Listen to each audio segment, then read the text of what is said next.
Hi hello welcome back to my channel. അപ്പോൾ ഇന്ന് നമ്മളൊരു ചെറിയ വ്ളോഗാണ് കേട്ടോ. എൻ്റെ സൗണ്ടിന് കുറച്ച് പ്രശ്നങ്ങളുണ്ട്, കാര്യം എനിക്ക് പനിയാണ്, അതുകൊണ്ടാണ് കേട്ടോ. അപ്പോൾ ഇന്ന് നമ്മൾ ചക്കീനെ ഗ്രൂമിങ്ങിന് കൊണ്ടുവന്നിരിക്കുകയാണ്. ഇത് ഞങ്ങളുടെ വീടിൻ്റെ അടുത്തുള്ളൊരു ഷോപ്പാണ്, കുറച്ചേ ഉള്ളൂ, അടുത്തായിട്ടാണ്. അപ്പം ഇതിപ്പോൾ ഞങ്ങൾ സെക്കൻഡ് ടൈമാണ് ഇവളെ ഇവിടെ കൊണ്ടുവന്നത്. ഫസ്റ്റ് വരുമ്പോൾ ചക്കയ്ക്കൊരു 46 ദിവസം ആയപ്പോഴാണ് ഞങ്ങൾ ഫസ്റ്റ് ഗ്രൂമിങ്ങിന് കൊണ്ടുവന്നത്. ഞങ്ങൾക്കിത് ചക്കിനെ ഞങ്ങൾ മേടിച്ച സമയത്ത് അതിന് നെക്സ്റ്റ് ഡേ കൊണ്ടുവന്നതാണ്. ഇപ്പോൾ ഗ്രൂമിങ്ങിന് വന്നിട്ട് 17 ദിവസം കഴിഞ്ഞു. അപ്പോൾ 18ാമത്തെ ദിവസമാണ് ഞങ്ങൾ വീണ്ടും വന്നത് കേട്ടോ. ഇവിടെ നല്ല സർവീസും കാര്യങ്ങളാണ്. പിന്നെ പുള്ളിക്ക് എനിക്ക് തോന്നുന്നു ഒരുപാട് ക്ഷമയുള്ള ഒരാളാണ്, പതുക്കെയാണ് എല്ലാ കാര്യങ്ങളും ചെയ്യുന്നത്. അപ്പോൾ അവളും അതേപോലെയൊക്കെ നിന്ന് കൊടുക്കുന്നൊക്കെ ഉണ്ടായിരുന്നു. പിന്നെ നമ്മൾ ഫസ്റ്റ് ടൈം കൊണ്ടുവരുമ്പോൾ ചെറിയ പപ്പിയല്ല, അത്ര അറിവൊന്നും ഇല്ലാഞ്ഞുകൊണ്ട് അവൾ അടങ്ങി ഒതുങ്ങി നിന്നു, പാവം കുഞ്ഞിനെ പോലെ. പക്ഷേ ഇപ്രാവശ്യം അങ്ങനെയല്ലായിരുന്നു കേട്ടോ, ഭയങ്കര വികൃതിയായിരുന്നു. അവൾ കരച്ചിലും ബഹളവും ഒക്കെ ആയിരുന്നു. ഇപ്പം തന്നെ അതിൽ നിന്ന് കുളിപ്പിക്കാൻ വേണ്ടി ആക്കിയപ്പോൾ തന്നെ ഇറങ്ങി പുറത്തു പോകാനൊക്കെ ഒരുപാട് ശ്രമിച്ചു. പിന്നെ പുള്ളി കൈക്കും കാലിനൊക്കെ ചെറുതായിട്ട് വെള്ളം നനച്ചിട്ടാണ് ബോഡിയിലേക്കെല്ലാം വെള്ളം ഒഴിച്ചു കൊടുത്തത്. പിന്നെ കുറേ സമയം ഒച്ചയൊക്കെ ആക്കി, എന്നെ നോക്കി കരഞ്ഞു, ചേട്ടനെ നോക്കി കരയൊക്കെ ചെയ്തു. പിന്നെ ഞങ്ങൾ അവിടെ അടുത്ത് നിന്നിട്ട് മോളെ എന്നൊക്കെ വിളിച്ചപ്പോൾ കുറച്ച് സമയം അനങ്ങാതെയൊക്കെ നിന്നു. പക്ഷെ വീണ്ടും ഇതേപോലെ തന്നെയായിരുന്നു. എന്തായാലും നനച്ച ശേഷം പുള്ളി ഷാമ്പൊക്കെ ഇട്ട് നല്ലപോലെ വാഷ് ചെയ്ത് അടിപൊളിയാക്കി തന്നു. കാര്യം കഴിഞ്ഞ സർവീസും സൂപ്പറായിരുന്നു കേട്ടോ.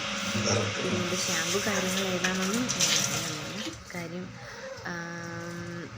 അത് അവരോട് ചോദിക്കണം. ഞാൻ അതേപ്പറ്റിയൊന്നും ചോദിച്ചിട്ടൊന്നും ഉണ്ടായിരുന്നില്ല. പിന്നെ കുറേ സമയം ഇങ്ങനെ വരും. എനിക്ക് സങ്കടമായിരുന്നു അവളെ കാണുമ്പോഴേക്കില്ലേ. നനഞ്ഞു കഴിയുമ്പോഴത്തേക്കും ഇത്തിരി പോലേ ഉണ്ടായുള്ളൂ. എന്തായാലും നമുക്ക് കുറച്ച് പുറത്ത് വെയിറ്റ് ചെയ്യാമെന്ന് ഞാൻ വിചാരിച്ചു. കാര്യം അവൾ എന്നെ കാണുമ്പോൾ കുറച്ചും കൂടെ നല്ല പോലെ കരയുന്നുണ്ടായിരുന്നു. അപ്പം ഞാൻ പുറത്ത് വെയിറ്റ് ചെയ്യാമെന്ന് വിചാരിച്ചു കുറച്ച് സമയം. അങ്ങനെ പിന്നെ ചേട്ടൻ അവിടെ നിൽക്കുന്നുണ്ടായിരുന്നു. ചേട്ടനെ നോക്കി കുറച്ച് നേരമൊക്കെ കരഞ്ഞു. പിന്നെ ഷാമ്പൊക്കെ ഇട്ട് കഴുകി നല്ല വൃത്തിയാക്കി. പിന്നെ പുള്ളി പെട്ടെന്ന് തന്നെ തുടച്ചൊക്കെ എടുത്തു. ടവൽ ആദ്യം അവർ തുടക്കുന്ന കേട്ടോ. പിന്നെ ടവലിൽ തുടച്ചിട്ട് പിന്നെ അടുത്ത ടേബിളിലേക്ക് മാറ്റിയിട്ട് നമ്മുടെ ഡ്രയർ, ഈ ഡോഗ്സിൻ്റെ തന്നെ അങ്ങനെ ഡ്രയറൊക്കെ യൂസ് ചെയ്തിട്ട് നല്ലപോലെ കാറ്റടിച്ചു. പക്ഷെ എന്താ അറിയില്ല, എനിക്കിത് അറിയാൻ മേലായിരുന്നു. കാര്യം അവളുടെ മുഖത്ത് ഞങ്ങളിങ്ങനെ തമാശയ്ക്ക് ഊതുമ്പോൾ ഇവൾക്ക് ഭയങ്കരമായിട്ട് ദേഷ്യം വരുമായിരുന്നേ. അപ്പം ഞങ്ങൾ വിചാരിച്ചത് ഇവൾ തമാശയ്ക്ക് ഞങ്ങളോട് കളിക്കാൻ വരുന്നതെന്നാണ്. പക്ഷെ അല്ല, ഗ്രൂമിങ്ങിൽ ആ ആൾ പറഞ്ഞത് ഈ കാറ്റ് ചെല്ലുമ്പം ഇവരെ വെല്ലുവിളിക്കുന്ന പോലെയാണ് ഡോഗ്സിനെ. അപ്പം അതിനാണ് അവരങ്ങനെ ദേഷ്യപ്പെട്ട പോലെ വരുന്നതെന്ന്. ഞങ്ങൾ വിചാരിച്ചത് അവൾ കളിക്കാൻ വേണ്ടിയാണ് ഞങ്ങളോട് എന്ന്. ഞങ്ങളങ്ങനെ ചെയ്യുമ്പോൾ പിന്നെ ഈ കാറ്റടിക്കുമ്പോഴും അങ്ങനെ തന്നെയാണ്, ഭയങ്കര ദേഷ്യമായിരുന്നു. അത് കടിക്കാൻ പോവുകയും ആ ചെറുക്കൻ്റെ കയ്യിൽ കടിക്കുകയും ഭയങ്കര പ്രശ്നമായിരുന്നു. ഒന്നാമതിപ്പോൾ ഒരു 3-4 പല്ല് വന്നിട്ടുണ്ട്. അപ്പോൾ അതുകൊണ്ട് എന്ത് കിട്ടിയാലും അവൾ ഭയങ്കര കടിയാണ്. ഞങ്ങളെയൊക്കെ അത് തന്നെയാണ് കേട്ടോ.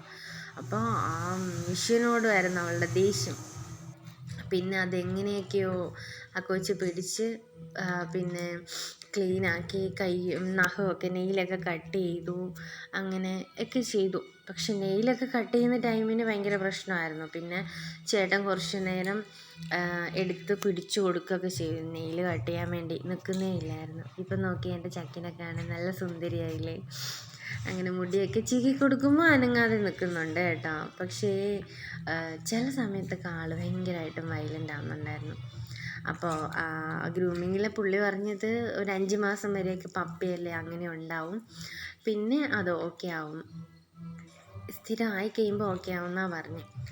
എന്തായാലും വീട്ടിൽ അവൾ കുറച്ച് കുസൃതിയുള്ള ഒരാളാണ് കേട്ടോ. പക്ഷെ പുറത്തിറങ്ങുമ്പോൾ എല്ലാവരോടും നല്ല സ്നേഹമാണ്, എല്ലാവരുടെയും കയ്യിലൊക്കെ പോവും. അവൾക്ക് അങ്ങനത്തെ പ്രശ്നങ്ങളൊന്നുമില്ല. ഇനിയിപ്പം അറിയത്തില്ല, കുറച്ചും കൂടെ കഴിയുമ്പോൾ എങ്ങനെയാണെന്നൊന്നും അറിയത്തില്ല. ഇപ്പോൾ ഓക്കെയാണ് ആൾ. അങ്ങനെ പിന്നെ മുടിയൊക്കെ കട്ട് ചെയ്ത്, നെയിൽ കട്ട് ചെയ്യാൻ ഭയങ്കര പ്രശ്നമായിരുന്നു. പിന്നെ ചേട്ടൻ ഹെൽപ്പൊക്കെ ചെയ്ത് നെയിലൊക്കെ കട്ട് ചെയ്ത് ചക്കി സുന്ദരിയായി.